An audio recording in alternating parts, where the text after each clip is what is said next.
Se as águias podiam salvar Gandalf da Torre de Orthanc, se elas podiam resgatar Frodo e Sam no final, quando a Montanha da Perdição explodia, então por que elas simplesmente não pegaram um anel, colocaram Frodo nas costas e voaram direto até o coração de Mordor?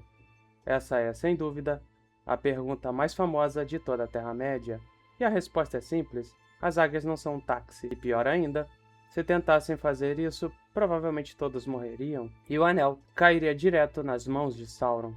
As águias da Terra-média não são animais comuns, elas são seres antigos, descendentes das águias enviadas por Manwë-Sulimu, o Senhor dos Ventos e o mais poderoso dos Valar, como conta o Silmarillion.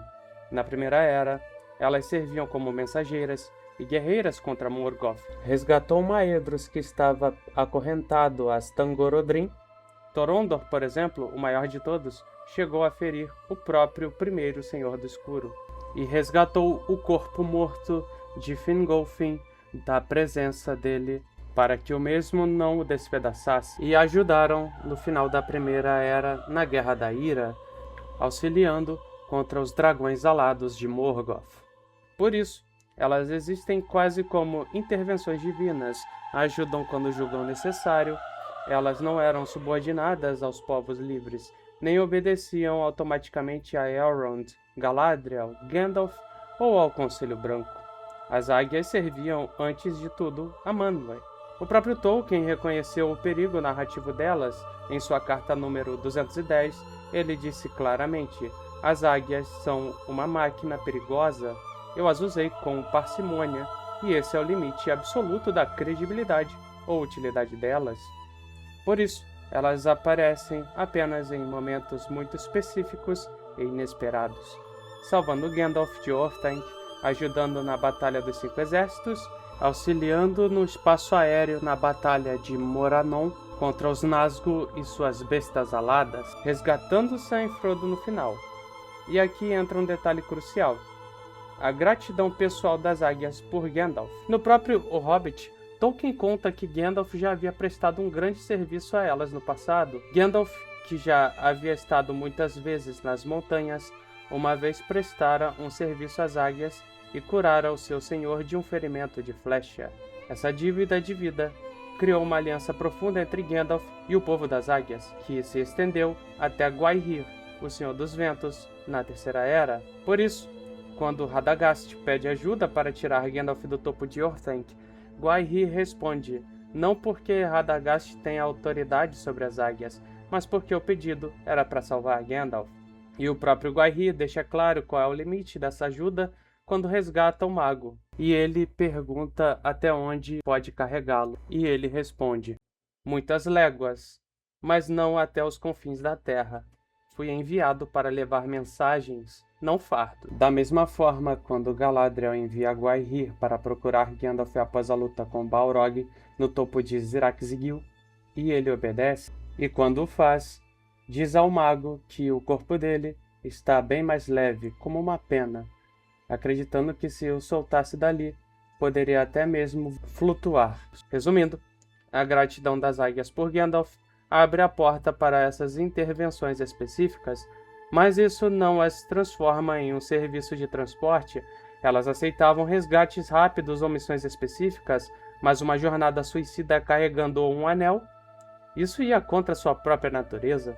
Vamos imaginar a cena: Frodo sobe numa águia e voa direto para Mordor. O problema é que Mordor era o lugar mais vigiado de toda a Terra-média. Torres, arqueiros, fogueiras de sinalização e, pior de tudo, os Nazgûl patrulhando os céus, montados em suas terríveis bestas aladas. A missão dependia de sigilo absoluto. Foi justamente por isso que até Glorfindel ficou para trás no conselho de Elrond. Sua presença seria visível demais. E existe um detalhe ainda mais importante: Sauron jamais imaginava que alguém tentaria destruir um anel. Ele acreditava que qualquer um tentaria usá-lo. Mas se as águias gigantes aparecessem voando direto para Mordor, carregando o portador do anel, ele perceberia imediatamente o plano. Sauron concentraria todas as suas forças na Montanha da Perdição, orcs nas encostas, arqueiros esperando e 9 Nazgûl bloqueando o espaço aéreo. As águias seriam vistas de longe, enfrentariam uma batalha brutal nos céus e a missão acabaria antes mesmo de chegar ao destino. E tem mais um detalhe prático que todo mundo que defende essa teoria esquece. A Montanha da Perdição não era um vulcão de topo aberto. A lava ficava dentro da montanha, nas Samathnaur, as Fendas da Perdição. Uma águia não poderia simplesmente passar voando e jogar o anel lá dentro como se fosse uma bola de basquete. Elas teriam que pousar no meio de Mordor. Frodo teria que descer, entrar pela porta na encosta da montanha e caminhar até o abismo. Isso daria tempo mais do que suficiente para os exércitos de Sauron e os Nazgûl chegarem e massacrarem os dois na entrada. E ainda há o risco final, o mais terrível. Tolkien nunca diz diretamente que um anel corromperia uma águia, mas ele deixa claro várias vezes que quanto mais poderosa é uma criatura, mais perigosa pode ser sua queda. Galadriel temeu se tornar uma rainha terrível. Gandalf se recusou até mesmo a tocar no anel. Agora imagine uma águia gigantesca, orgulhosa, antiga e poderosa, carregando o anel a centímetros de distância. Se até os mais sábios temiam a tentação do é impossível acreditar que as águias estariam completamente imunes. O risco era gigantesco. Então por que as águias apareceram no final?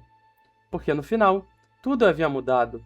Quando Frodo, com a ajuda involuntária de Gollum, destrói um anel, Sauron perde todo o seu poder, os Nazgûl e suas bestas aladas caem do céu, os exércitos de Mordor entram em colapso. Só então, os céus ficam seguros. As águias não precisavam mais invadir o reino mais protegido do mundo, elas só precisavam resgatar 2 hobbits exaustos numa montanha em chamas.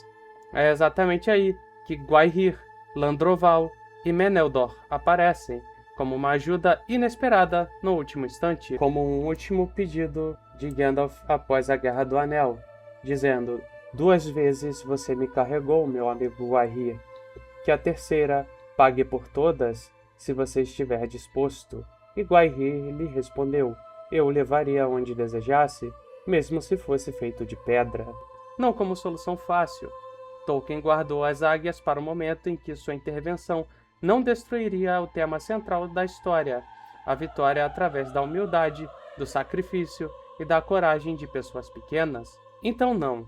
As águias não podiam simplesmente pegar Frodo e voar até a Montanha da Perdição, porque elas não eram táxis, porque a missão dependia de sigilo absoluto, porque a montanha era fechada, porque Sauron reagiria imediatamente e porque, se algo desse errado, o anel cairia direto nas mãos do inimigo. No fim, a única esperança da Terra-média não era força, nem velocidade, nem asas poderosas. Era um hobbit pequeno, andando em silêncio, carregando o peso do mundo. E é exatamente isso que torna o Senhor dos Anéis tão especial.